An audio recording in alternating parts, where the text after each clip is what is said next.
Okay, Tim, are you good? You all connected? I am good. Okay, we're live. Good evening, everybody, and welcome to the March 18th Diversity and Inclusion Committee meeting. Becca, do you have the statement from the governor? Yes, I do. Pursuant to Governor Baker's March 12, 2020 order suspending certain provisions of the Open Meeting Law, Mass General Law, Chapter 30A, Section 18, and the Governor's March 15, 2020 order imposing strict limitation on the number of people that may gather in one place, this meeting will be conducted via remote participation. No in-person attendance by members of the public will be permitted. This meeting will be live streamed, but will have no option for public participation. To view or listen only, click the live stream link on our Diversity and Inclusion March 18th meeting agenda, which can be found on the Town of Northborough website. Thank you. And just to do a roll call, so everybody just check to make sure we can hear everybody and see who's here. Mary Leach. Present. Deidre Riding. Present. Lauren Bailey Jones. Present. Sheikha Holland. Present. Miriam Ibrahimi. Present. Virginia George. Present. Becca Meekins. Present. And I am Tim Kalin, and I am also present. So the first item on the agenda for tonight is to approve the meeting minutes from our February 18th meeting. Did anybody have anything to add or have any comments on those minutes? No.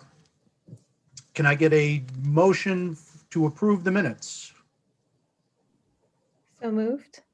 Lauren? In a second? Second. So a motion's been moved and seconded. Now just a roll call vote for approval. Mary Leach, Aye. Deidre Riding, Aye. Lauren Bailey Jones, Aye. Sheikha Holland. Abstaining. I wasn't there that meeting. Thank you. Sure. Miriam Ibrahimi, Aye. Virginia George, I don't think I was at that one. I had budget meeting. And I'm actually showing up as being present, right? No, you were there. Did I? Oh, I thought I wait, missed the meeting. is this the meeting with Joseph Hyland? No. no. Oh, I should Oh, probably okay. be abstaining as well. Okay, super. I was present then. It's okay. Vote Right. to swap. It was the meeting before that where we finalized. Oh, okay. everything. Yeah. Okay. And I Okay, saw was present. I did see the minutes, the one from 2/4, right? Is it? No, 2/18. 218. Yes, I abstained. Becca Meekins Aye. and Tim Kalin, I vote aye. The minutes passed and they're approved. So the next item on tonight's agenda is survey and the results that we've gotten so far. Just so everybody has an idea, we've gotten 691 engagements, which is tremendous. Fantastic. I'm just pulling it up right now. 691 engagements with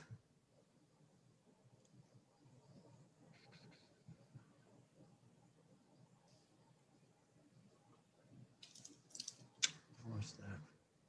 I think it's a 79%. 79%, yeah, 79% completion rate. So that's outstanding. So for most of the questions, we have between 460 and 490 answers. So that gives us a great data set to use to get some really useful insights into the questions and answers. It was also good to see that a lot of people filled out the demographic information so that we can start tying some of the answers to people's demographics, ethnic backgrounds, genders, even areas where they live, which school they live and stuff like that, to see if there's a particular area in town where people feel certain ways. So overall, I think it's great. I think the Y was going to share it, and I think we should probably reach out to them, Becca, to see where they are with that. Yeah, so I don't mean to interrupt you, but Go ahead. I talked to Joey from the Y earlier this week on Monday Monday or Tuesday, and he had just pushed on Tuesday. They had just pushed out the link via the social media and like the email. I don't know how. He said he definitely put it on their social media. So if it went out on Tuesday, I mean, I would think, people tend to do stuff like that when they see it. I don't know that a whole lot of people would like bookmark a Facebook page and then go back to do a survey. So I'm thinking that like any input we would have received from that means probably would have already happened by now. I'm guessing. I don't know how you guys feel. So, I don't know where we are in terms of closing the survey. Like that was sort of one of our last pushes to get people. So I wanted to talk tonight about if the group was interested in closing the survey maybe Friday so that we could start analyzing results, or if we want to give it another week. I don't know. I mean, the results have been coming in more and more slowly. Fewer and fewer people a day have been taking it, which I think means it's sort of, I'm wondering if we sort of captured the group that we were going to capture. So I don't know how people feel about that. I think that makes sense, Becca, especially since I don't think we had any other drivers or ways that we were planning to drive folks to respond or engage. So we probably are in a good spot. And if we need to do another one, we know it could be successful at least, which is positive. So. I think one thing that we could do is make a commitment of if we posted on any Facebook pages a few weeks ago, like tonight, do our last post and sort of have that 24 hours for any last minute respondents. But other than that, I do agree with Shika and Becca. We've gotten a relatively good sample size. So like you said, no one's going to really go back to a bookmarked link.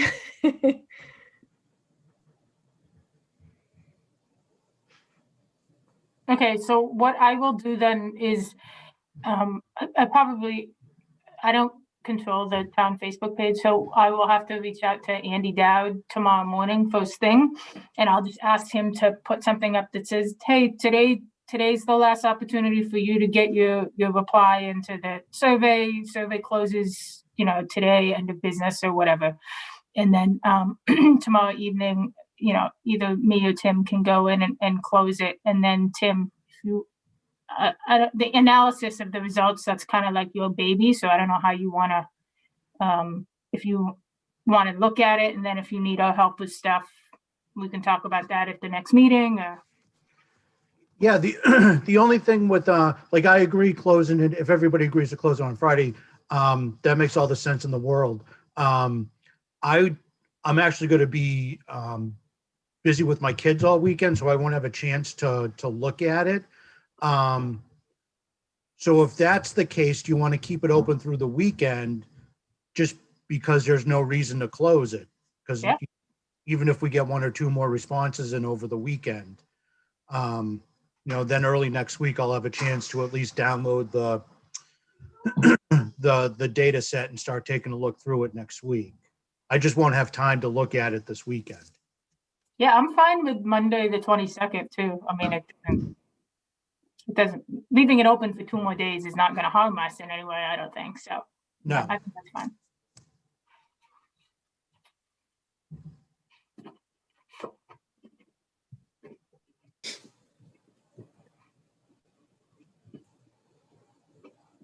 And I did want to just bring up a couple things from the survey. As I mentioned, we did get some negative comments, and most of the negative comments were directed at me, which is not surprising. But I also thought it was important that we have a discussion about it. Some of the comments were, how can you have a diversity and inclusion committee when a white male is the chair of the committee? So like, I understand where people are coming from with that comment. It's not coming from a place of, like, maybe a negative comment is the wrong way to put it. But the work that this committee has to do and the impact that I think long-term we can have on this community, like, I'm fully behind that. And sometimes the messenger is just as important as the message. So I just wanted to let everybody here know that if at any point somebody else feels that way or feels that somebody else should be chair, just please let me know. Like, this is not an ego thing for me to be part of this at all. I don't, I think I just got voted to be the chair just because we're a new committee and at least I had some experience doing this. So I just wanted to share that with everybody. Like, the work of the committee is much more important to me than sitting as the chair. And if you just want to send me an email separately, like, just so everybody is just so I'm open about that. All right. So Tim, I'd like to say something, and I hadn't really given a whole lot of thought to it, but I'm really sorry that someone had made that kind of observation or either the kind of comment, because from where I sit, I think the best person to do this is a white male. Because if I'm doing it, or one of us who are a female or a person of color, then people are thinking we're being self-serving and doing it just for ourselves or something like that. But I think you bring a different perspective, and you bring a lot of credit to what we're trying to do. So, please understand, I can only speak for me. I'm comfortable with you being chair. I'm comfortable with you leading it. And I just said, let's push on. Thank you for that, Virginia. Thank you. Yeah, I really agree with Virginia. And I want to add that I think that the strength of our committee is our diversity. We're bringing, I remember back to the first meeting where we introduced ourselves, and I think I really appreciated all of the different perspectives and roles we were bringing. It's not just what we are on the surface that is embodied here in the committee. And I think that's what makes us strong. And to have someone excluded, that's what we're here for, Right. to not be exclusionary. So. Yeah, thank you for that. Tim, you're doing a great job, and people are going to find opportunities to do those kinds of things, and we got to let it go. You're doing a great job, and we appreciate having you here very much. Thank you. Thank you. Well, it's just important for me to be transparent, and just so everybody knows that there were questions, and that, I don't take them at all personal. I can understand like I said, I can understand where they're coming from in a way. But I think it led me to another thought, which is, that's another education point and another place for us to share that attitude of diversity and inclusion is for everybody. One thing that I've read and I've thought myself for a long time is, it's unfair to put the burden of the work on the people that have been impacted by our history. Like, that's just, You know, like Mhm. people of color didn't create the problems that we have. So why would we put all the burden of asking people of color to fix the problem that they didn't create? It doesn't make a whole lot of sense to me. So I think like I can use my privilege as a white male to help solve that problem. And I think that's a message or an education point that we can make to the community. Definitely, I was thinking education, communication, that's the part of the work that we're going to need to do. And I was curious to see what was going to come out of Northborough. So this is good. You know, doing the survey is good because it's going to bring up some of those things that many of us don't know or understand. But I think it points to education and communication. Yes. Yeah. Okay. All right. That sounds good. I just wanted to, and when I go through the survey results, I'll put together all the comments so everybody can see all the comments. So that everybody can kind of understand or get a sense of where people are coming from in a couple different areas. So I'll start like I said, I'll start working on that next week. All right, good. Perfect. So next on the agenda is community listening sessions. Becca, did you want to talk about this? Yeah, I kind of regret putting this on tonight's agenda, honestly. But I just didn't want us to lose sight of sort of what I envision being the next step in the public outreach phase for us.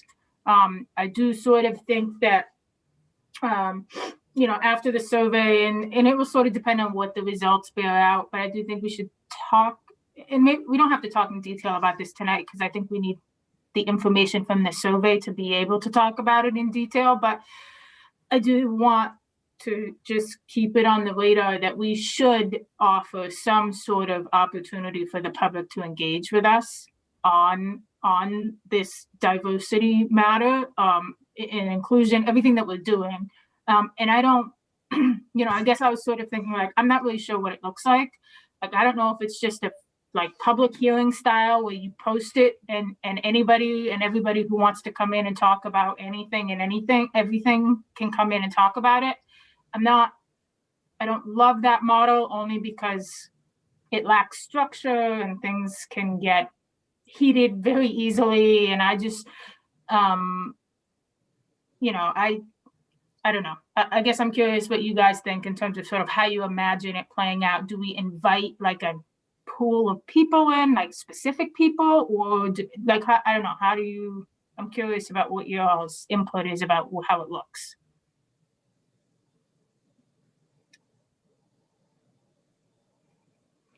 I don't think the Zoom format is the best format to to have that sort of conversation. Okay. I do get a little bit hesitant.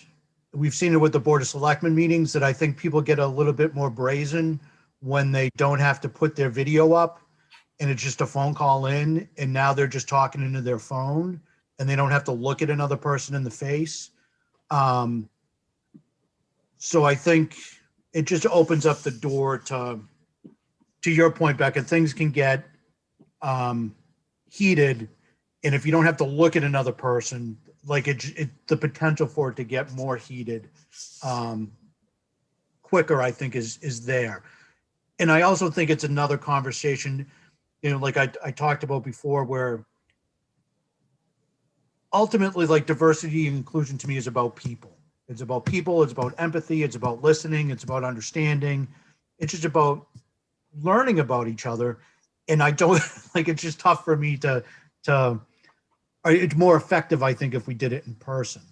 Now, obviously we have to be dependent on the vaccine, but is it something that we could do in conjunction with the Y?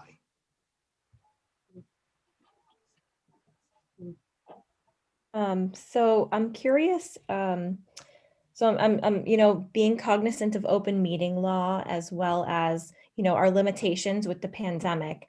I'm wondering if focus groups could be an area that we pursue, whether it's people that we ask to be part of the focus groups or there's a call for anyone in the community who would like to participate. And as long as we're not breaking open meeting law and not all of us were part of we'd have to have less than a quorum of us as a committee there to listen in. I think that it could be very productive, and there could be multiple focus groups with smaller groups of people, either in person if people feel comfortable, or I think that then having that small focus group on Zoom for people who do not feel comfortable meeting in person, it makes it a little bit more, face to face. So that sort of addresses that concern, Tim. But again, I haven't done a fit focus group in the year 2020, 2021 with the pandemic. And I do want to be careful about open meeting law. So does anyone have any experience or thoughts with that? Deirdre? So, Or Virginia? I think Virginia, you had something to say before. I do have some experience with focus groups this year. well, maybe mine is completely different. I guess I would rather wait to see the results of the survey. And once I'd like to see, what some of the comments are, what the numbers are. Once I see those things, then it may make sense. I don't have a problem with focus groups. And I think that's probably, I have advocated for focus groups. I think that's good. But I think before we make a decision on focus groups, we ought to see the data. We ought to get a sense of what we'll be facing, because we may not be prepared for what we may get. Yeah, no, I agree, Virginia. I mean, I don't want to make any decisions about this tonight. I was just trying to, get a feel for what it might look like, how we might, how it might shake out, considering things like the pandemic, and is Zoom really the best way to do it? And do we invite people, or is it a free for all? Or do we do it with the Y or with the library? I think we're just talking about ideas, really. Lauren, do you imagine? They tried to do focus groups at the library. I don't know if anybody was involved with that, but it was on trying to figure out how to improve the library, and people didn't come out for that. That was even before the pandemic, so I think we should do them, but I think that all of us have maybe some pockets of where we have some alliances. Like I have heard you all speak about the mothers group or something.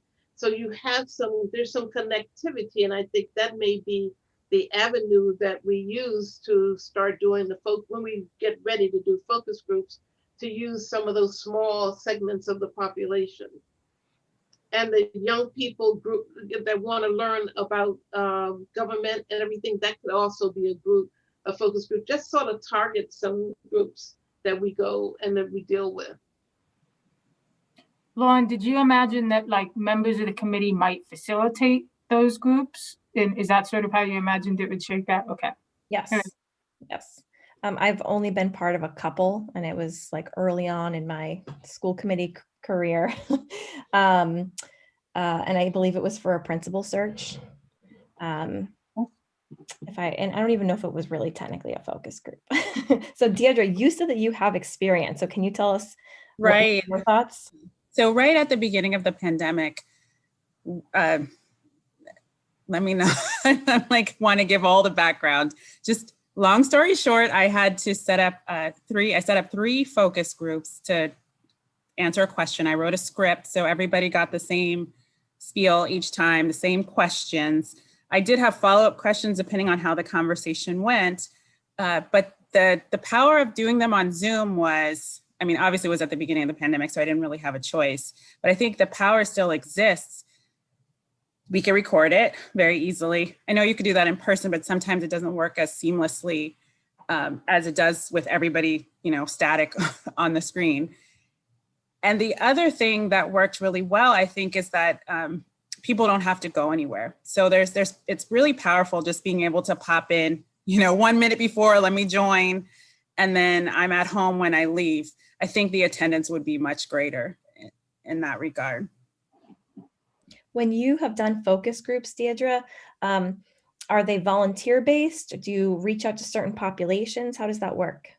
Right, so these I wanted to know something specific from specific people. So I reached out to a group who told me who those people were. So it was like based on recommendation. So I think that's what can happen from our survey. We could see, oh, this demographic was missing. Can we try to reach out to them directly? Is there a way to find out?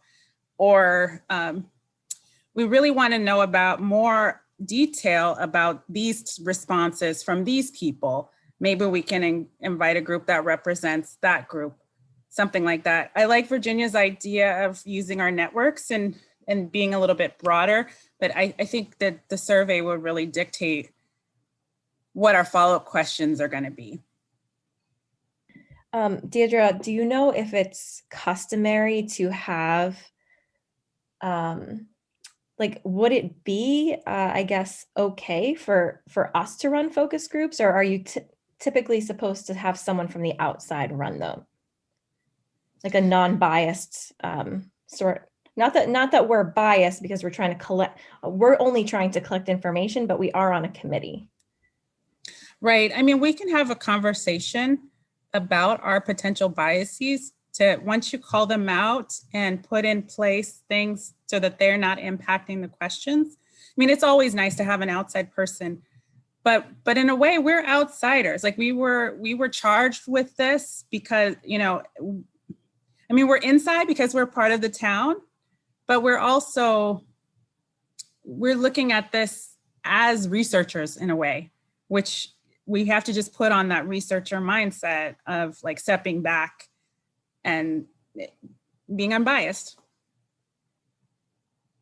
I think we could do it. We just have to write a script and stick to it. Like it's, you put in, it's a structured thing. The more structure we have, the less likely we'll be prone to things that can happen just when you're having a conversation. Like you might have a rapport. I know that I used to do some counseling for students, and there were some students, sadly, based on their identity, I didn't feel as comfortable, and others I had a quick rapport. So they got very different. I had to really check myself. But if you have a script, like everybody gets this, it matters less. I think we can do it as well. And I think it would make sense because like you said, we're inside, but we're also outside, and it's our survey. And so I do think we could do it with script. Yeah, I agree with Deirdre. We would probably be the best to like really run the focus group. Mary? I agree. I think a Zoom format will get greater attendance, and in person, people are always so busy, and this reason why they can't do this or do that. And at least if they could pop in for 5 minutes instead of sitting through an entire meeting, I think we might get a better response. If to your point, Tim, about being concerned about people being a little out of hand or whatever, can we ask them to identify themselves? I mean, or would they join anonymously? Like, how would that work? Like, if we invite them and then we send them a link to the Zoom and they introduce themselves, maybe they would be less inclined to get out of hand. We also set the ground rules. So if there's something that this is a respectful environment, everybody's going to have different opinions. We want them all in a respectful manner. Like we set those. And when somebody is not following that, they need to leave. This isn't the place for you. I think we have a lot more control. And it's like a phrase a paragraph we read at the beginning of the script, and everybody needs to adhere to those. Yeah. Yeah. And if we want people to be on camera, I know that's a deterrent to some people, and we want to respect that, but I think everybody can follow the ground rules. So one of the things, and Becca, and I would rely on you and Tim to help me with this, but with my school committee, when we have some hot issues and there's 50 parents that want to speak and everything, we set the ground rules and we say, you know, you have to identify yourself and your relationship for the school. You know, I'm a parent, or I'm a teacher or whatever. And we tell them you have 3 minutes. We, you know, give them a time. And when their time is almost up, we tell them they're going to need to wrap it up and everything. But that's because we're trying to get a lot of people through. But we do have them identify themselves. So could we not do that if we did a Zoom one? Have people identify who they are and that they live in town? Yeah, I just just want to add. I think I agree with Deidre on the focus groups. What I was talking, my concern is if we had just an open session meeting where people could call in. That's where I would be concerned about. Oh, okay. With a focus group, like I think we would go through and maybe not identify individuals, but look for, like Deidre was saying, looking for people that fit a certain. You know, we're looking for people that live near Lincoln Street School, for example. You know, that could be just one of the things that we find that we want to look for. And we need 5 people. And then when those 5 people call in, they just identify themselves, they get read the rules, and then we just have the script that we go through, and that's that. Does that sound what the process would look like? One other thing I wanted to add. So I've been trained in a method called Brave Conversations. It's specifically for facilitating conversations about race. If that's something that we would like to do, like get trained, it doesn't have to take very long to make us feel more comfortable as people facilitating those conversations. Maybe that's something, because I understand it's a charged topic just to say, oh, ground rules and we're done. That's not necessarily Right. everything, but I know we could do it. We could just, get a little bit of training. Do you have Could you train us, Deidre? Is there a company that you would recommend to train us? Right. So I guess the question is, do we have a budget? If we have a budget, I would recommend the person who trained me. If we do not have a budget, I would try to bootleg his material. Okay. And Okay. If you could send out an email with a link or with that information so that we can take a look at it, that would be terrific. Sure. I was just going to put it in the chat, but I can't do that. I will send an email. That would be great. So And I think we can get I the did like money. when the question of budget came up, I could see Becca in the top corner doing this. yeah. I could also ask him if he would do it for us, as a, like, maybe promise of future people in the, like a town thing might come out of this or something. I don't know. Yeah, I mean, I think that's Publicity, fantastic. he could use us as publicity. Look, I train Right. these people in Northborough. I can train anybody.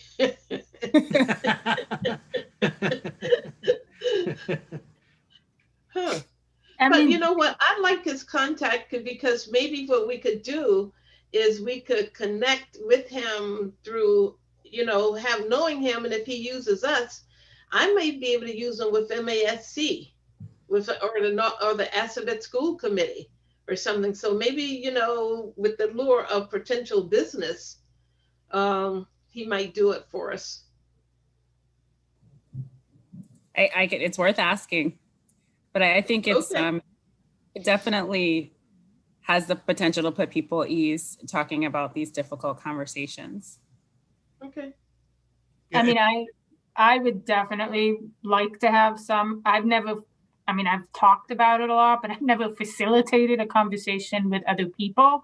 And I don't want all the burden to be on you, to be like the group facilitator. She's gonna run, like, it would be good if we could all share some part of the burden here. So, I mean, I'd love any opportunity to get some training. Right. I think the biggest part of it is unpacking our own baggage so that we don't get charged in the situation. Like, we have to always remain impartial, and it's harder to do when somebody's saying something you don't agree with.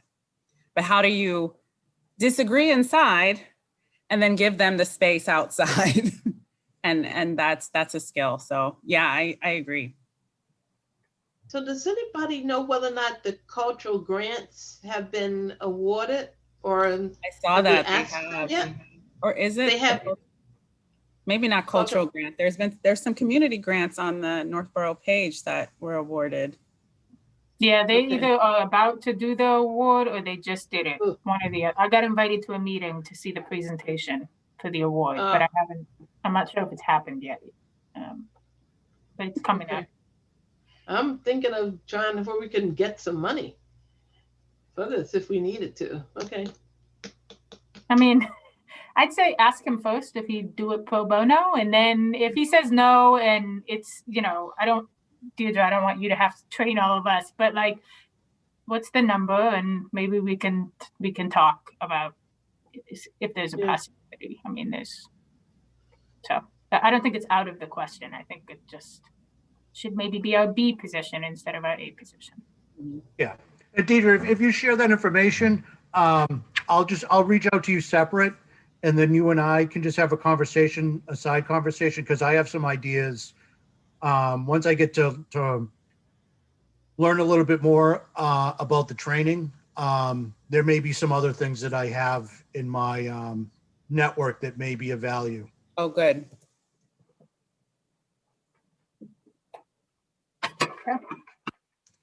All right, sounds good. Next, update on medium and long-term objectives. We've been going back and forth on this for about 6 weeks now. And when I was just corralling all my notes and everything that we've talked about, I came up with 4 main areas. We have training, we have hiring, we have the consultant that we want to engage with possibly next year, and then community engagement.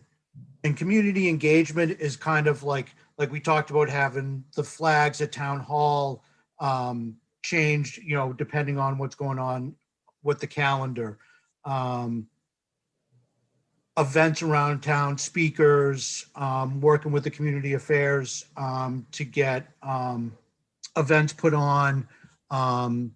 Do we engage somehow with Apple Fest? Like, there's a whole litany of things that around community engagement, but instead of that was just one silo, I guess, to put that in. Does that seem to encapsulate everything that those 4 that we've talked about? So if those are the 4, what I'd like to do is, does anybody, to have people dig into those a little bit deeper, to look for options and recommendations so that when we make our presentation to the Board of Selectmen, either the person that takes that on can actually handle that part of the presentation because they'll be more familiar with it and talk through it, or, I'm more than happy to do it if someone doesn't want to do that. Deidre? I was going to say, I did think about this a little bit. I went back and watched your last video, and it was a really rich conversation before I joined. And one of those brought up, you were talking about the Coalition for Equity and in the school district, and Lauren and I serve on that. And they actually would like to engage with us on, and I wasn't sure how much we could do versus information gather for recommendations. But they mentioned, meaning, so they have a community engagement committee. And one thing that they would like to do, the Coalition for Equity in the Northborough Southborough School District. Okay, thank you. They would like to create or revive the Lyceum. So apparently, once upon a time, Northborough had these community education initiative, And they invited people like Frederick Douglass and like all of these great orators to come to the town. It's pretty interesting history, but it's a great opportunity for us to use those as forums for educating the community. And then there were other groups who wanted to be involved with that. So for example, the history teachers, there's another like community group in Southborough. So bringing them together in one of our meetings to discuss what this would look like. One thing I know, the reason I say, I don't know how much we can do versus gather, they really want to move, like they want to have one soon. I also, so tangential to that, they mentioned Westboro Connect, who has been doing a lot of work in this space, like community engagement, but also around equity and inclusion. And I'm very interested in what other towns are doing. So I would like to volunteer myself to do some research and just find like, what are people doing to engage the community with the goal to improve like equity and inclusion. So I'd love to do that. And I would definitely like to start with like this Lyceum idea, which I guess that piggybacks on the training aspect, but it really is a community engagement activity. Yeah. Deirdre, I think it might be good if one of us or both of us sort of almost served as liaisons. And so, you know, reaching out to the superintendent when the group gets solidified, and then sort of bringing that information maybe back to our meeting. I don't know if that sounds like a good avenue.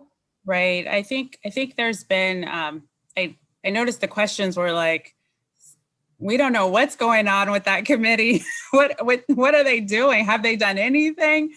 And there has been a lot of movement, and I'd love to report out on that in terms of, you know, what's happened so far and what's going to be happening, like the direction, but also, you know, bringing in people from that committee to engage, I think would be great. I agree. I think that's outstanding. I think it needs to be done. I'd love it. And that can we table that conversation for the next agenda item when we talk about scheduling people? Because yes, we need to schedule them. So let's just, when we talk about scheduling other people, let's just, when can we have them in? I think everybody's in agreement that we should have them in. It's just a matter of when. Yeah, but go ahead. No, go. I was just going to say, I know we've talked a lot about sort of like the operational difference between the town and the school, and how the board doesn't have oversight over the schools because they have independent committees, and the, you know, the administration is separate. But I think, you know, and at the very beginning, this committee was like, schools was a thing that we really wanted to talk about. And I think that's great. But I do think that community engagement might be a place where those two things can actually come together fairly naturally. And it will be an easy sell for the board because it'll just improve relationships, which like that's good for anybody in any elected or appointed position. So I actually think that that's like a fantastic way of sort of getting around that like political divide. You know, it's just it's a perfect way to merge those two things. So I think that's great. Yeah, we can all support each other. Right. Yeah, so I think because of that, Becca, you know, I am the representative for school committee. I was appointed by the school committee, and our conversations have sort of, you know, gone away from the schools. So I think that this could be an opportunity for me to act as that liaison. So because of that, I think that my place would probably be the community engagement subcommittee. It would be the most logical place because I'm not here as a resident as much as I am a school committee member. Right. Okay. So community engagement. Deidre will look into that. Does anybody else have any interest in looking at other community engagement options or want to dig into that any deeper?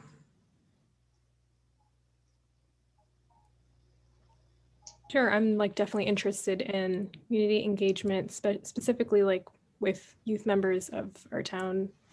And I think that intersects directly into the school as well. Okay, perfect. All right. Tim, do you envision like anyone who sort of is signing up or volunteering to research these topics to be doing any meetings or discussions offline? Well, I think that's up to the individual's judgment if they need to do that.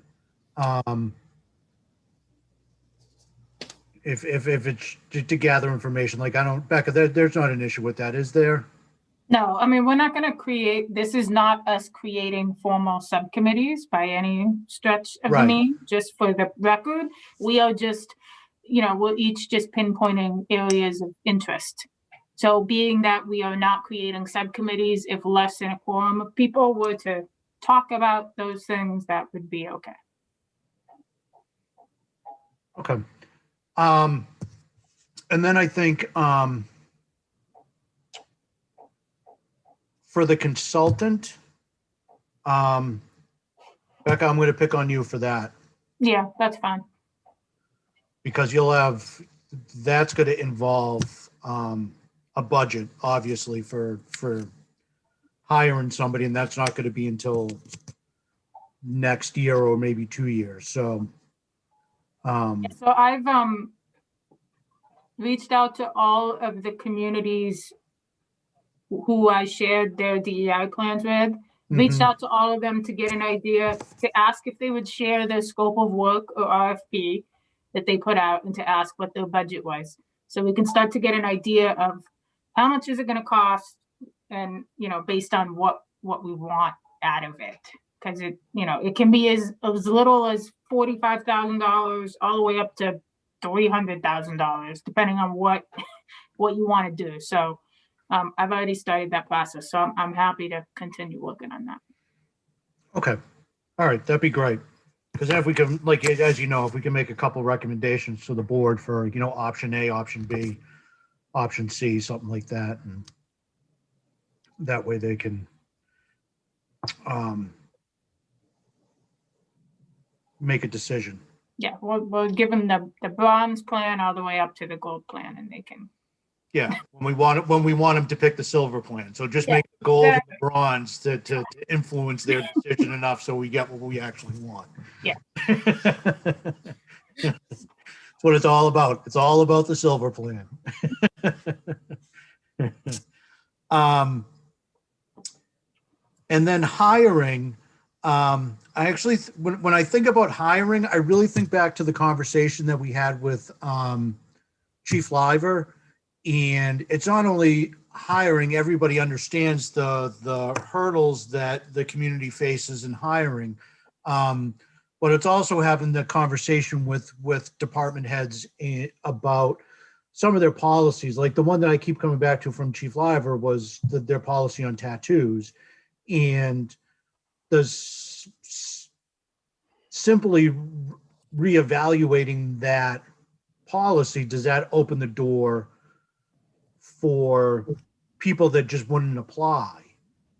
It seems relatively simple. I mean, and again, it once you get into unions and that area, it gets complex really quick. But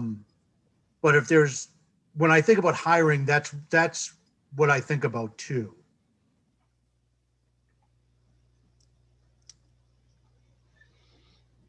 You mean their guidelines, not guidelines, but the qualifications need to be reevaluated? Is that what you're thinking? Well, not all of them, but just like we had the conversation with Chief Liver, and we're gonna have a conversation with Chief Parenti at our next meeting. When we have those conversations, just asking, are there things that are hindrances to you hiring outside of your typical pool? And if it's stuff that's relatively, or if it's stuff that's outdated, like I think that rule against tattoos is just outdated. I just don't, it may be applicable in, 1990, but it's just not applicable in 2020. It's just the social acceptance of tattoos is just vastly different than it was 15, 20 years ago. I think they have to be, what's the right word? Not offensive. Yeah, they can't be offensive tattoos, but I still think somebody needs to look at them and make a judgment. But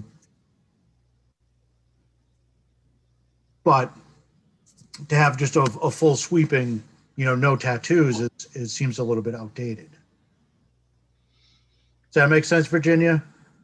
Yeah, I think it does make sense. And I also think, though, that the state troopers have relaxed their tattoos because I have a person that works with state troopers and all. And I think you can have a tattoo, but you can't have a lot of tattoos and things like that. So maybe we need to talk about those things, and maybe you're right, they need to be updated, because a discrete tattoo someplace wouldn't say someone wouldn't be a good person to work for the town. But it's more than that, though. And when you talk with Liver and try to figure out what's going on, and I think it goes back to the association that we have, rather than just doing. Well, I'll use it. Marlboro advertises, and they don't take people from a certain, people who pass the social, whatever that test is. They don't take people from there. They advertise, and they get a ton of people.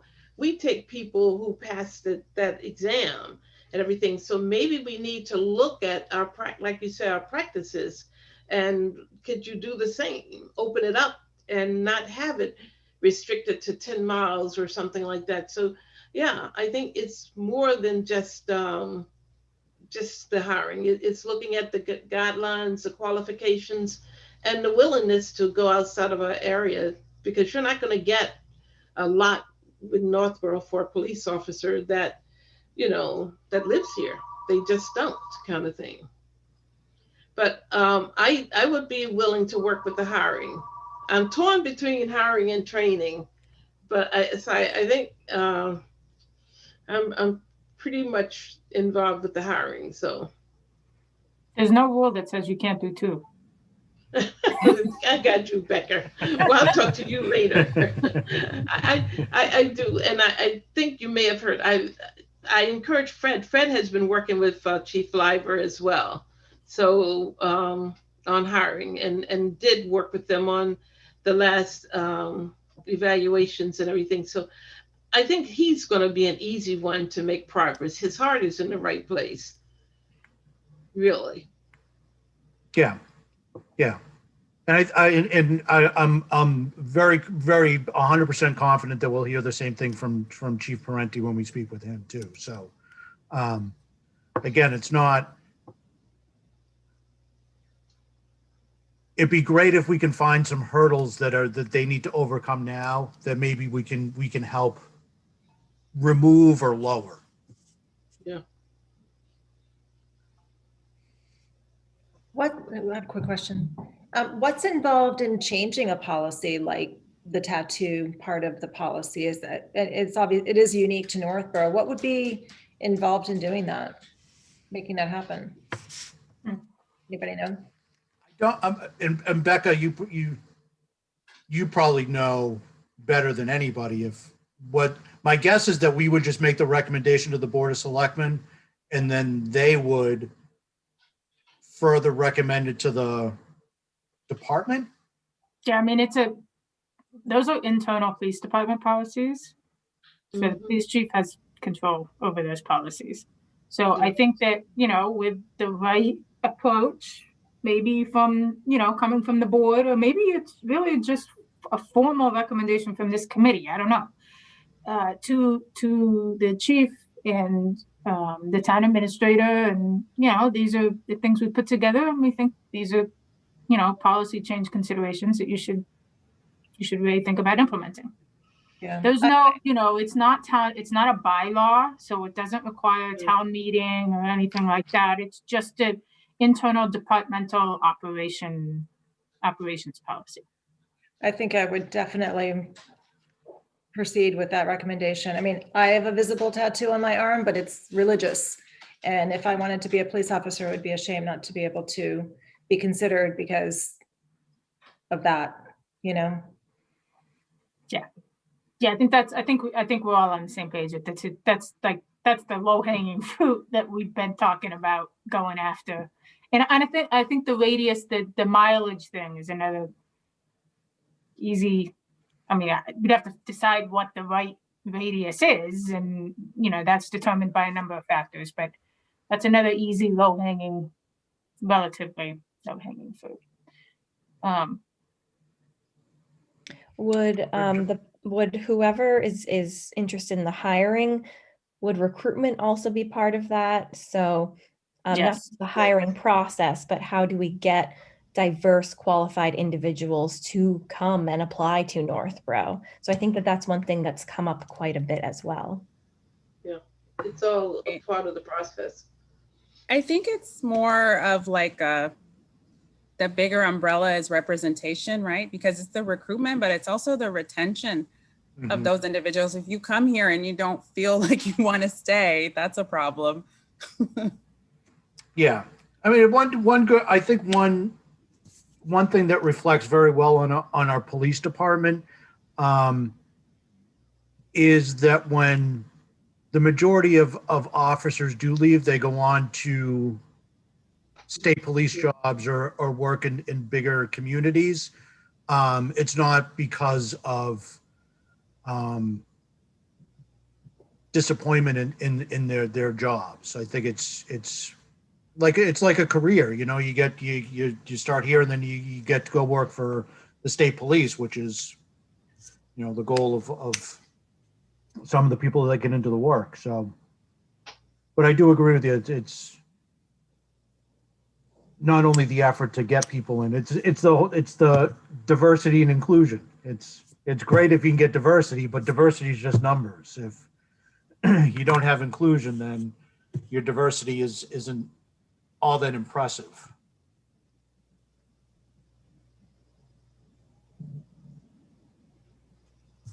All right, so Virginia, you'll look into hiring.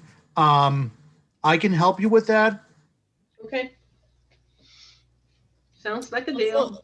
Last time I volunteered to share information about training for bias to eliminate bias in the recruitment and hiring process. So happy to share that at any time. It's nothing I have to do research on. I already have the information. We might have to pull more information about town because this comes from higher ed. So the data that is used is more like about faculty. But if we had like specifics for, any kind of other business, that might help, because it's a data-driven training approach that tells people where unconscious bias comes from in our cognitive processing, and then what areas in the hiring process that are most prone for that cognitive processing bias, and then what you can do, what things you can implement, like rubrics, et cetera, that really mitigate the impact of bias on the process. Super. I would welcome your sharing that. Thank you. Sure, could definitely do that anytime. Thank you. I'm kind of almost thinking that training, recruitment, and retention are all related. I think somehow. So I don't, I mean, if there's someone that just wants to work on training and doesn't care about doesn't care, but is not interested in recruitment and retention, that's fine. I think it probably makes sense to put those two things together. Yeah, I tend to agree, Becca. I think when we were originally talking about training, there was thoughts that we'd be training our community to some degree and giving them visibility to different aspects of DE&I. So I don't know if that's still where we want to head, or if we want to kind of split training and maybe it gets bundled up under one part of it gets bundled up under the hiring focus for the internal piece, and then anything that we might want to do that's outward facing, there's almost a different group that's focused there. And I That makes personally, sense. and maybe that ties into the community engagement, perhaps, but I think that's really interesting thoughts, like kind of figuring out, even as the course of the year progresses and different key events are happening, whether it's Black History Month or Women's International Women's Month, whatever it is, like kind of creating content and programming around that, I think could be really interesting for us to kind of dig into and show like a true plan for the selectmen to react to. That's a good idea, a good approach, very good approach. So I'd be interested in either of those, whether it's internal or the external focus. But I think the training is I think it's going to be an interesting pillar for us to dig our teeth into. You want to, would you be willing to do the external? Because Yeah, I for sure. wonder if your background in marketing would be I'd like that. Yeah, very helpful. that'd be great, Tim. Happy to do that. And I would like to work on the internal.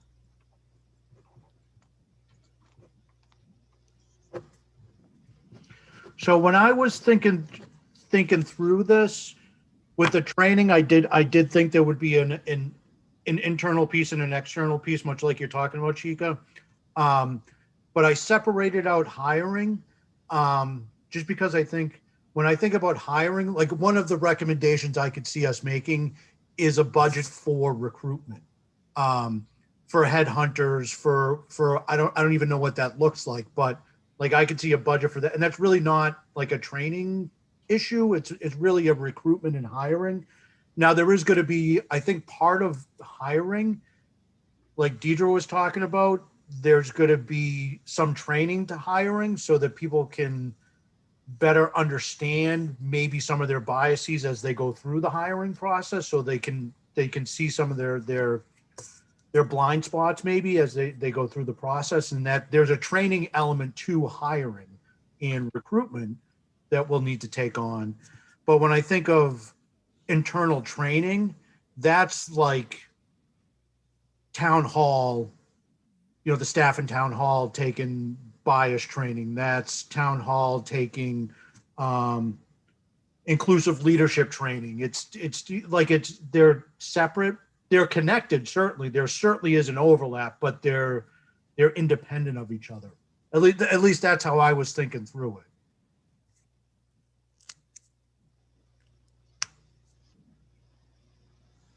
Does that make sense? I'm tracking with you. I think that makes sense. Yep. Well, yeah, it makes sense. There's training for hiring, but there's also operational training when you're really being a manager and how you effectively make selections for internal promotions. I mean, but it's also hiring. It goes, it can go hiring, operational training, how you run your department, how you treat your people. Yeah. And then the external. Thank you for clarifying that. It's hiring, operational, and managerial. Yes. Yeah. All right. Becca, I had offered to help you go through that 300+ page attachment. So if you still are interested in kind of dissecting that and kind of getting some of the key recommendations from those communities, I'm happy to still do that. So Yeah, actually, I'll connect with you because I think I went through one of them today. Granted, there was a lot of other stuff going on, but it took me like 2.5 hours because they're all long and it's, they're so, and what I tried to do was sort of just take out like what are the key recommendations and sort of like what what kind of information did they seek out to get to that point? I think that's sort of like what we need to. So yeah, so maybe we could split them up, and I'll take half and you take half or something, and we'll do that analysis and then put our heads together about, if we were to do this, what does it look like? Cool. Awesome.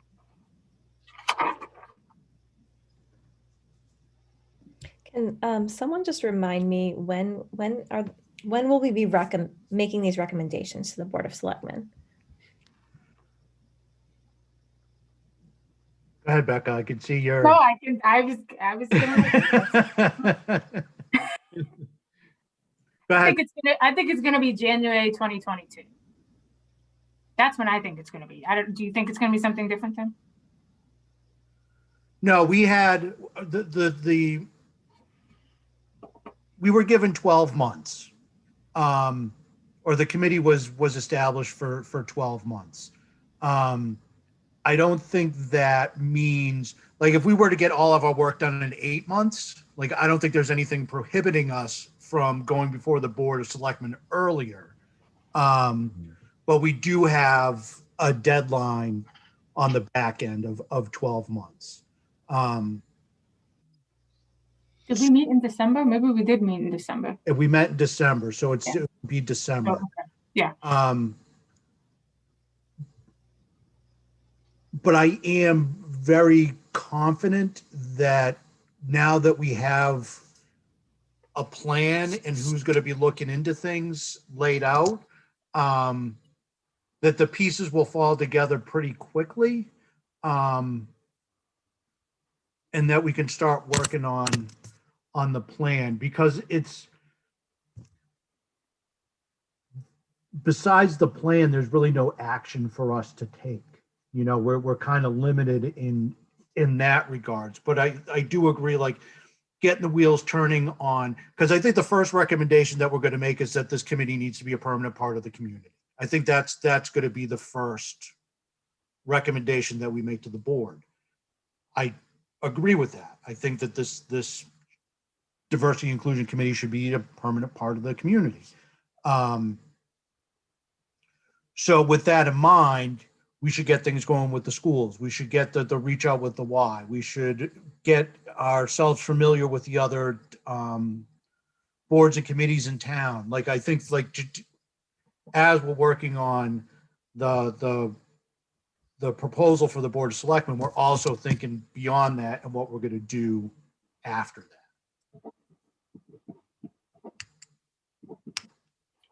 The only thing about timeline I want to bring up that I think is really important for us to keep in mind is that if there are financial attachments to the things that we are going to be proposing, we would want to make sure that we gave the boards and committees, the Board of Selectmen, the Appropriations Committee, the Financial Planning Committee, we would want to give those boards the opportunity to opine on any financial considerations that are tied to any of our recommendations. And that process typically starts in the December, January. It's like late fall, early winter timeframe. So, like, we do want to be ready for that date, because we want town meeting in April to consider and to vote on any, if there's capital, if it's a DEI plan, whatever it is, if it's additional funding for recruitment, we want to give enough time for those boards and committees to have those discussions and with us or the board or whoever, and ask any questions if they need to. That's an excellent point, Becca. Can you find out what those dates are? Like if we wanted to get something in for town meeting 2022, when that information would need to be brought before the committees in town? Is it October, November? It is right in that. Honestly, it depends on what it is that we're proposing. If I think, if it's a capital item, like if it's a big ticket, like DEI plan, that's gonna be considered a capital expenditure, meaning it's going to be more than, $25,000, and that takes a little bit longer. But what I'll do is I'll get the calendar, the budget calendar for us, so that we can look at sort of where we fall. But just asking for budget increases, that's easier, because that typically doesn't happen until, it's not formalized until early March. Right. Yeah, that's the month we're in. Yeah. But I'll get the calendar, and I'll circulate it so everyone can kind of have an idea of what we're looking at for timeline. It might be, and maybe this is something to ask the Board of Selectmen. So Tim, I don't know what your opinion is, but in, committees subcommittees or, focus groups that I've been part of, sometimes we'll then come back to the school committee with sort of like a halfway point update, like informational update. That way, we can start to think about things. Like I was on the start time school committee group. And so, we would come back to the school committees and say, hey, here's what we're thinking about. Here's what we've been discussing, just so that the rest of the school committee would understand, okay, will this have a budgetary impact? Will it affect our busing, contracts and things like that. So I don't know if that's something that the Board of Selectmen would expect or would like. Yeah, each selectmen's meeting, I do give updates on what we've been discussing and the progress that we've been making. So they do get at least brief updates on what on the progress that we've been making. So I do think it's probably not a bad idea to do maybe like a 6-month check-in. yeah, Just to give the board the opportunity to engage, if nothing else, give them the opportunity to engage with the group. It would be good for them to see the faces and hear the thoughts about the people who are actually doing the work. So I think that's a good idea. And maybe we can do that after budget season. When things slow down a little bit. Yes. After town meeting. But yeah, I think maybe summer things are usually a little bit slower, so that might actually be the perfect time for us to. Yeah, that's what I was thinking. The like July meeting is usually. Yeah. Hey, how you doing? Bye. So that might be a good time to do it. Yeah. Okay. All right. So what I will do is I will just put together a document with what we discussed and who's agreed to be responsible for each aspect, and send that out so that everybody has that. And then if anybody has any questions or feedback or wants to not take on something or take on something else, so we can discuss it then.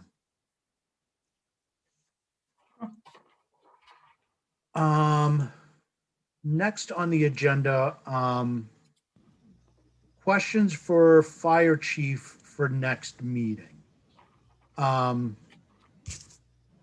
I've had just a couple of brief conversations with the chief about coming and seeing us on the 1st. So I think he has a good idea of expectations. So I don't know if people had specific questions in mind that they wanted to ask him. I was just thinking I'm much more of like a conversation person, just to ask questions and then ask questions based off of responses and just more conversational. I don't know if there was anything specific that people had in mind. I think Deirdre had volunteered. Right. Volunteered for everything.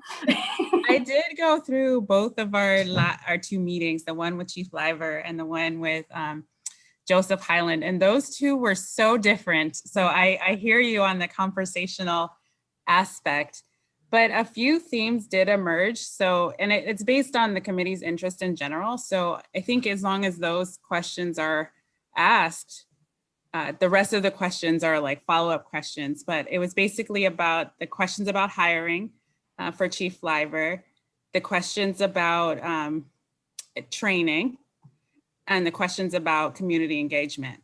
And a lot more of that community engagement and training also happened with the YMCA representative. So I mean, I could share those via email if we want to use the exact questions, but I think the theme is probably better because the question could come up differently in the actual context.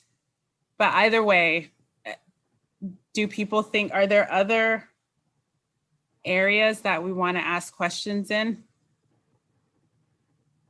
I have a tendency to want to know, like, if issues have arisen in the past, or like, what is the history? I think Chief Liver ended up giving us a lot of history just sort of as he was talking, but none of that came out as like specific questions that we asked.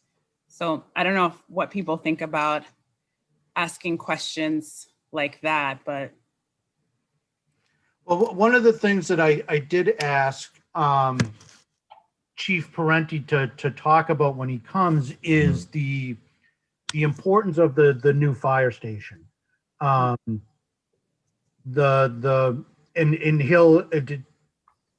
he'll be able to talk much more intelligently about the history of the current fire station. But it does have an impact. The current fire station does have an impact on Our ability to diversify. yes. Right. Thank Yeah. you. Yes. What I also had an appreciation for is that the questions were really tailored for the person. So it sounds like, you know, not everybody's going to have a new fire station coming up. So that's a very tailored question. Are there other very tailored, like, I mean, when I think about the fire department, they're coming into my home. Like if I have, they're the paramedics, they're the first responders. So are there questions specific around that we want to ask? I don't know what they would be, but that's what I think of them as. But is there something else?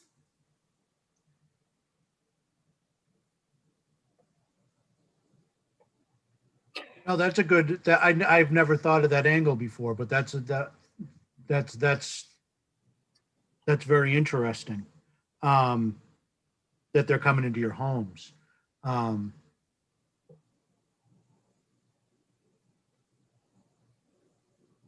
I don't know, are there things that they do specifically to like engage people, make them feel comfortable? Is there like a specific protocol that's equitable and inclusive that they employ already? I have no idea what paramedic training is like and how you go about ensuring that biases don't enter into that role. I think that would be an interesting question. I'd be interested to hear what the response, because I don't know either. Yeah, I mean, I don't know. I honestly don't know. And I'm actually kind of mad at myself that I can't think of something right now, but I do think that there's, you know, I think we should ask the chief that question, because it's a good question, and maybe he knows. I'm wondering if there's like a level of empathy when you're learning it's a medical position. You're tending to somebody's, and police to a certain extent, but more so with firefighters, paramedics, EMTs. And, you know, is there an empathy piece of that training that, you know, is there for firefighters, but it's not there for police? And is that part of the disconnect? I don't know. But I'm sure that the chief can give us some background on, like, what is the training? What does it take to become a certified EMT paramedic? What does it mean? Because not all firefighters are EMTs, right? So we happen to run an ambulance service out of town. Not every town has a town ambulance service. A lot of towns contract with a private company to provide ambulance services. So we have like the unique ability to have a lot more control over how those interactions are happening in the house, you know, or wherever the response is needed. So I think that's an interesting. I would like to be able to give the chief something. I know, Tim, you said you talked to him, but like if we could give him something that says, here's just a general idea of what, how we think the conversation might go. I think that might be, Yeah. Well, helpful. I think if we were to share, maybe not questions, but topics, Yeah. I think hiring, and that, hiring and recruiting, retention, I think is an important point. Community engagement. I know,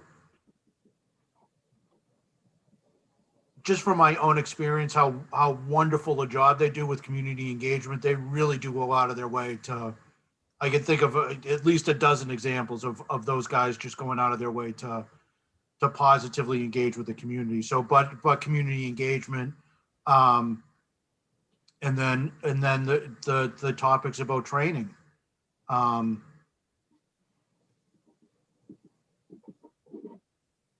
think what you said, Tim, the topics about training is sort of twofold. So Deidre, you were talking about, if this person is coming into my home, what do they need to know about me and my culture and my background in order to effectively engage with me productively to save my life potentially. And then also when it comes to the medical care, there's so much out there about how minorities typically get subpar medical care, and why is that? So, talking about that as well, I think is really important. I think though also, when you think about the fire department, they do more than I think we know. And so we may want to ask if they would share some of the things that they do. Because I remember when we first moved in to our home here, our smoke detector, the CO2 thing wasn't working or something, and somehow the alarm kept going off.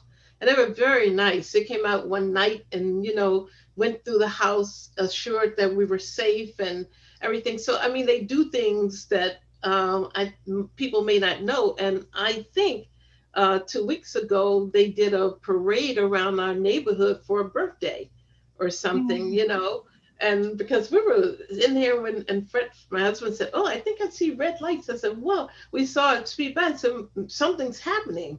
And then we realized it was just a birthday celebration for an elementary school kid. So maybe having them share about some of the things that they do that we may not know that they do. I think the second one is when you talk about the potential new fire station, that may be a little more controversial. And I don't know if we could have him to talk about some of the pluses and the minuses, because I don't know if you all have seen the plan. And the plan, they should sleep there for all that we're talking about, is the showers, the gym equipment, and all those kind of things, which will run it up. And then you want to ask, well, why would you be across from Dunkin' Donuts? How the heck are you going to manage that traffic getting in there in the morning? And if there's a fire, those are the things I sort of worry about. Are they going to put a light up there or something? But yeah, maybe talk a little bit about the expectations with the new fire department. Yeah, I don't think the conversation about the new fire station would be actually about the new fire station in a way. It would be like, these are because the current fire station does have some real serious shortcomings as. I know. And I guess the other thing, did you know you could have meetings at the fire department? Did everybody know that? What do you mean? Like they have a conference room? Yes. Yeah. Wow. Not now, but. They used to. Oh, yeah, you used to be able to, because we had so many, well, not we, but there were so many different committees, and they wouldn't always have places to meet. The library would be full, then you could meet over at the fire department, you could meet here and there. So, I mean, there are a lot of usage that you may be able to share with us that we may not have known, and potential use that we may have in the future when we open up. One thing that we haven't brought up that came up with Chief Liver is policies. Like if they saw room for like things that maybe are outdated and aren't working for equity and inclusive recruitment. It's a good Yeah, I one. think they have the 15-mile, fire department has a 15-mile rule too. I don't know if it's mass general law or if it's local, Yeah. if it's set local. And sometimes it's mass general law and that we can't get around that. But I think it's a question we should ask. Definitely. I don't think they have any tattoo policies that I know of, but I can ask. Okay, I will, One last question. Lauren, well stated. I liked all of those questions. We didn't ask about sort of their version of internal training. So like, do they have kind of training to how to treat one another?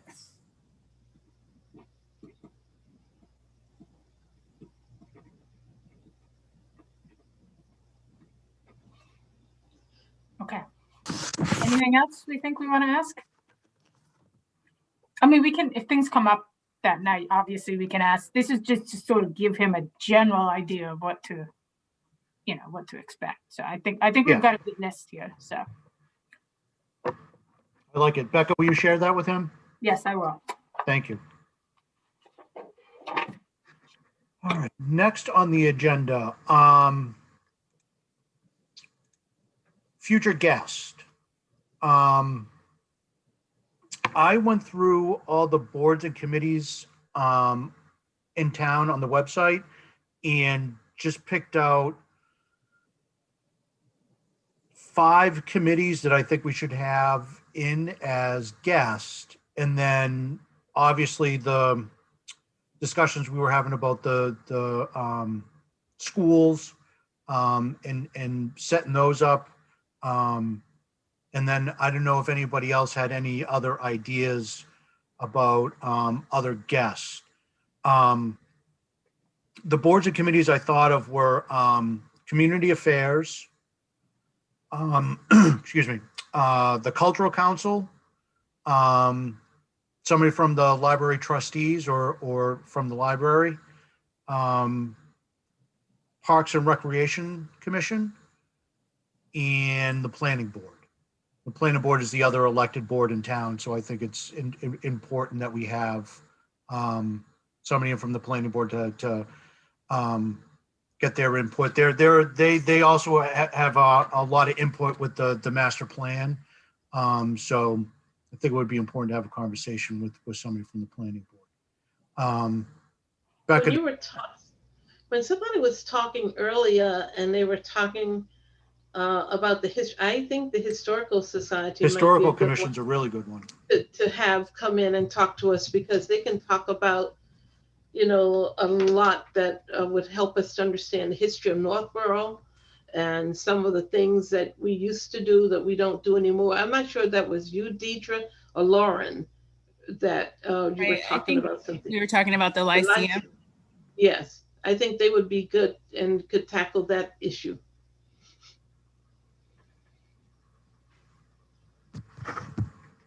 Yeah, they'll have a ton of information. I mean, I've gone to some of their meetings. Like, there's an archaeological site in Northborough. There's a native burial ground in Northborough. Yeah. Like, they're just a wealth of knowledge. So we should definitely tap into that. Yes.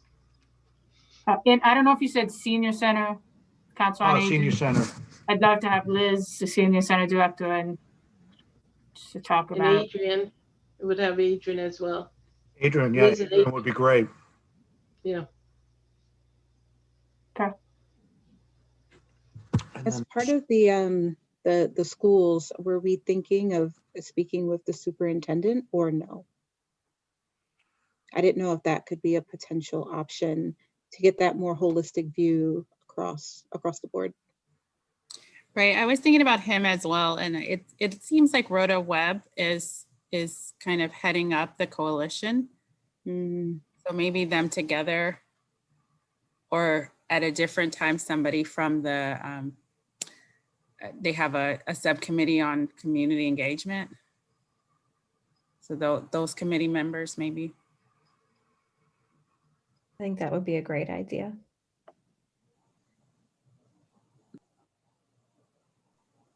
Is that possible? Based on, I know Well, there's they've like a already pause. talked So. about engaging us. So I think it's on their radar. You're talking about the committee, right, Deirdre? The committee? Right, but Greg Martin now attends and kind of presides. Well, Rhoda presides over the meetings, but he's always there too. So Okay. I think they definitely have the bird's eye view. They're working with a group of consultants. They've been working with them for a while to kind of, I think actually probably the rollout of the coalition is part of their engagement with those consultants, DEI consultants. So. Awesome. Okay. I'd love to try to connect with the schools after Dave Parente, after the fire chief comes in. I would love if he could be our next targeted guest. I think that makes a lot of sense. Yes, I agree with that. Okay. Lauren, can you try to schedule that? Is that something that you can? Yes, I can definitely reach out to both Rhoda Webb, as well as Greg Martineau. And just to confirm, our meeting dates are pretty much the first and third Thursday overall. Correct. Okay, thank you. All right, so that gives us 8 guests. So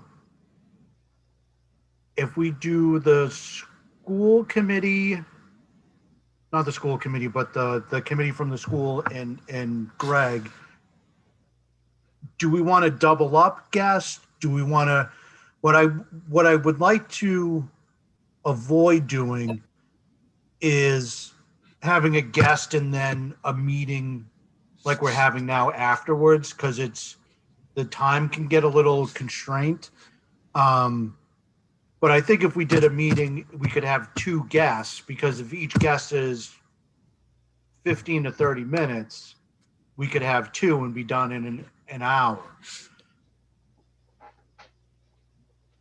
And then are you saying like the following meeting sort of get the rest of our business taken care of? Yeah, so have like the first Thursday of the month be for guests, and then the third Thursday be for like business of the committee. You know what I mean? So the third Thursday recap the conversation, and then have conversations like we're having tonight. You know, see how everybody's doing on their pieces of the proposals and anything else that's come up. That sounds good. I like that. I am still concerned that Hamilton hasn't been able to participate. And I'm wondering if, you know, if he will be able to participate. And Becca, were you able to connect with either him or figuring out a different time to maybe meet for our second meeting of the month so that he can be an active member? Yeah, I did talk to him, and I'll reconnect with him. But last time we spoke, he told me that Thursdays, the schedule had changed and that he thought he could make Thursdays work. So that's sort of why I stuck with the date, because he had said I don't know if he just tonight was a one-off, maybe something came up, but I can reach out to him just to confirm that it's not going to be an issue in the future. Awesome, thank you. It would be really great to have his perspectives, especially, Tim is our only guy on the committee, so it'd be great to have another guy's perspective as well. Yeah, no, I totally agree.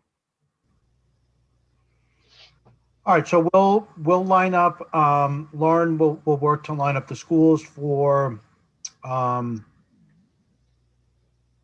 don't know what the date is, but it's coming quick. March.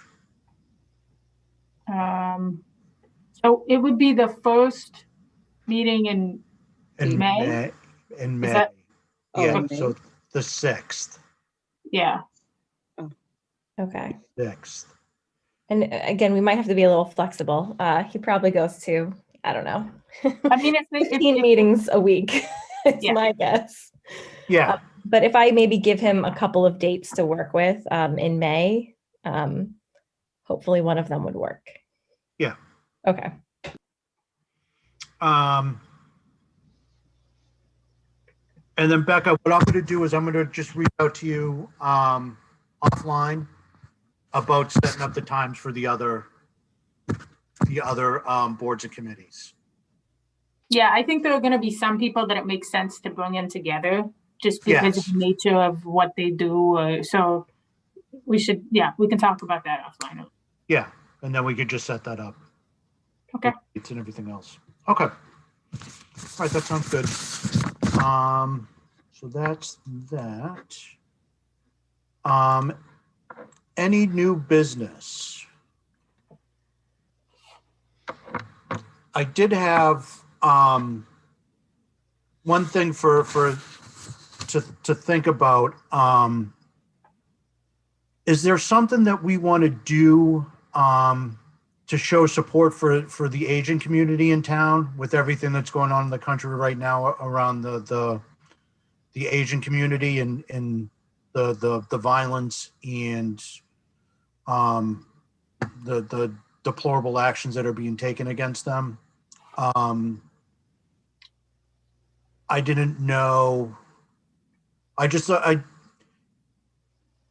If we wanted to have a conversation about if there's something that we as a committee could do to show support.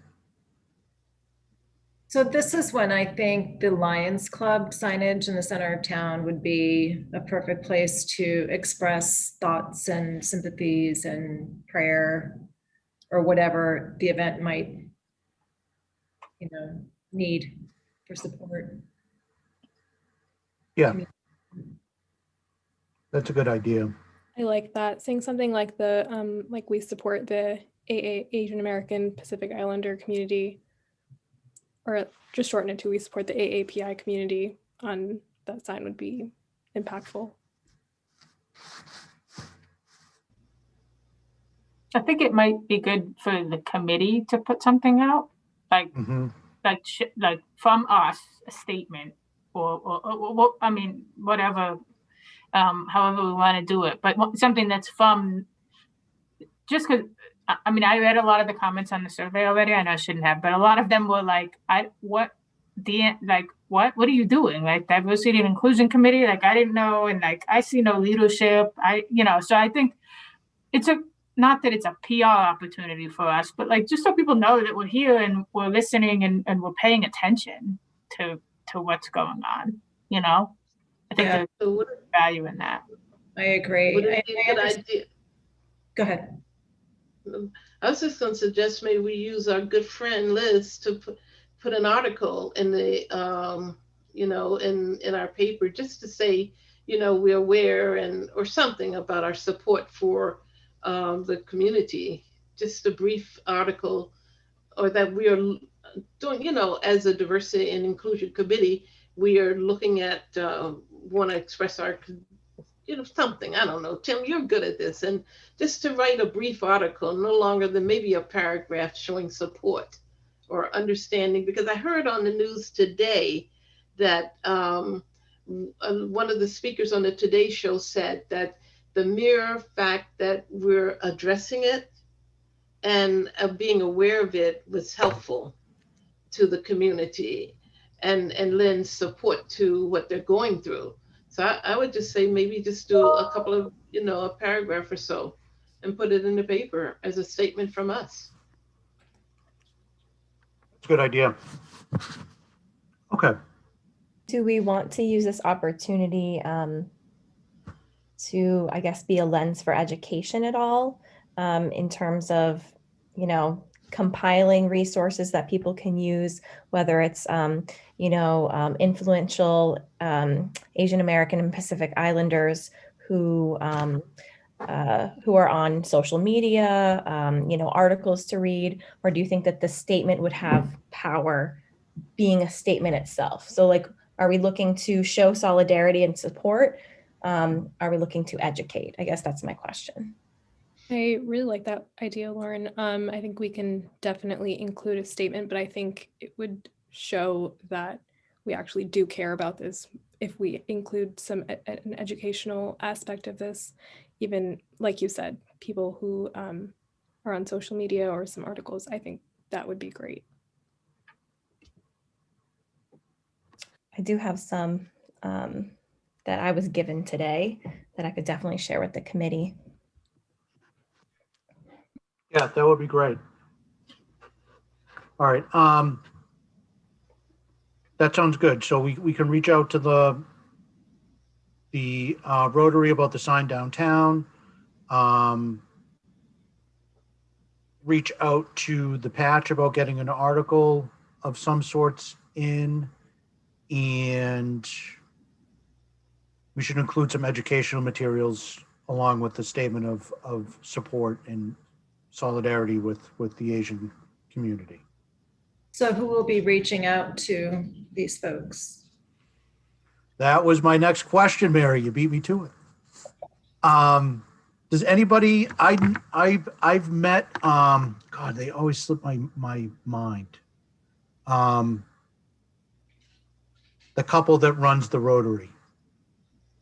Oh, Pat and I know you're talking Pat and yeah. Patricia, I can see him. I mean, it's a husband and wife team. Yes. And yeah, Skip Doyle. Yes. Pat and Yes. Skip Doyle. Yeah. Virginia knows everyone. Been here too long. I actually have their contact information if you need it. Yeah, if you can send that to me, I'll reach out to them and ask them. Lauren, if you want to share, if you could send those articles, that would be great. Miriam, if you have any ideas on that, that would be awesome too. Who wants to take a stab at writing a statement?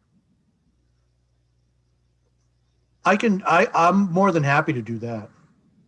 Okay.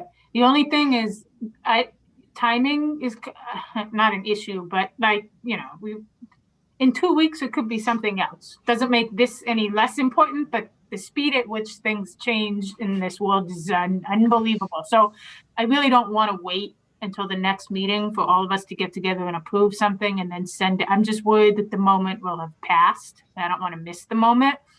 So is the committee comfortable with handing over the reins to Miriam and Tim or whoever to sort of piece this together and put it out without coming back to the group? I am. The Lions Club sign could be very simple, just our thoughts and prayers with the Asian community. Yeah, I was talking more about the article, like the statement and the education if we were to send that and post it and send it to the community advocate or whomever. Yeah. But yeah. I mean, I would be comfortable with Tim writing it, but the other thing that if other people weren't, that if you did a draft and sent it to us and people can give you feedback and if they didn't, then go with it, set a timeline for feedback with it and just do it that way. I'm not sure if the Lion will put that statement up, but it's worth reaching out to them. Yeah, I agree. Yeah. So my recommendation is Tim write the article, send it to us. We look at it and say yay or nay, or make whatever suggestions that we have. And if we don't get it to Tim by the deadline, it goes as he submitted, as he sent to us. Would be my recommendation. Would it help you to see statements that have come out by others? I received one yesterday. I could share it. Yeah, that would be great. Can you share? Hold on. Yeah, I'll send that. I received 1 or 2 today as well that I can send. I received one too, though I don't think I can share it, but they did have some great resources and I'd be happy to share that too. Yeah, that would all be very helpful.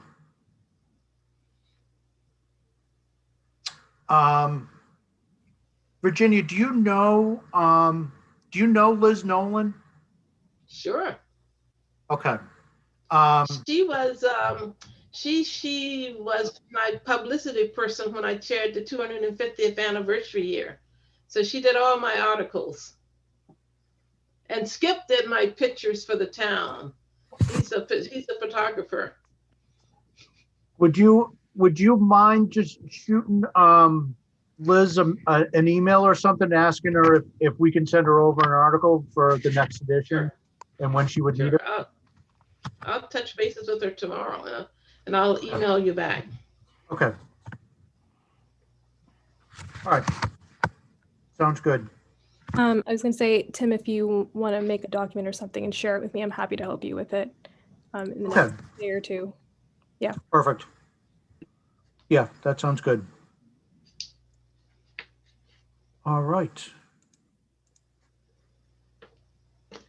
Anybody have anything else? No? A motion to adjourn? So moved. In a second? I'll second that. All right, just a roll call vote. Lauren? Yes. Mary? Aye. Deidre? Aye. Chica? Aye. Miriam? Aye. Virginia? Aye. Becca? Aye. And Tim, I also, aye. We are adjourned. Thank you, everybody. Very good meeting.